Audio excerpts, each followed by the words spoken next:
If you're looking for an employer to sponsor you for a Subclass 482 visa, you have probably come across the term SAF levy, but may not be entirely sure what it is or who pays it. This is one of the key factors that makes many businesses think carefully before deciding to sponsor a candidate, and understanding it will help you prepare your case more effectively. SAF stands for Skilling Australians Fund Levy, a contribution to support training and skills development for Australian citizens and permanent residents. When a business wants to sponsor an overseas worker under the Subclass 482 visa, it must pay the SAF levy to the Australian government at the time it lodges the nomination application. The important point to understand is that the SAF levy is payable by the sponsoring employer, not the worker. Under current guidance, shifting this cost to the worker may be inconsistent with sponsor obligations. If a business asks you to reimburse sponsorship fees without clearly itemizing each charge, ask for a breakdown and consider speaking with an independent migration professional before signing any agreement. The SAF levy depends on the business's annual turnover and the length of the nomination period. For businesses with annual turnover under 10 million Australian dollars, the rate is approximately 1,200 Australian dollars per year for each sponsored worker.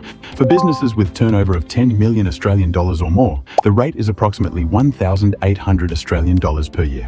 For example, a small business sponsoring you for 4 years would pay around 4,800 Australian dollars in SAF levy alone, not including the SBS application fee, nomination fee, recruitment costs, and professional fees. This is why many businesses will only commit to sponsorship when they are confident your profile meets the criteria and the case appears low risk. In other words, preparing a truthful, well-documented, and strategically structured case is not only a requirement of the Department of Home Affairs, it is also a key factor in helping employers feel comfortable about investing in sponsorship costs, including the SAF levy. At HTE Law Group, our team can provide an overall assessment of your Subclass 482 prospects, explain clearly which costs should and should not be passed on to the worker, and help you build a realistic strategy in a context where fees and policy settings can continue to change. If you would like to discuss your case further, send a direct message to HTE Law Group or leave your contact details. The team will get back to you as soon as possible.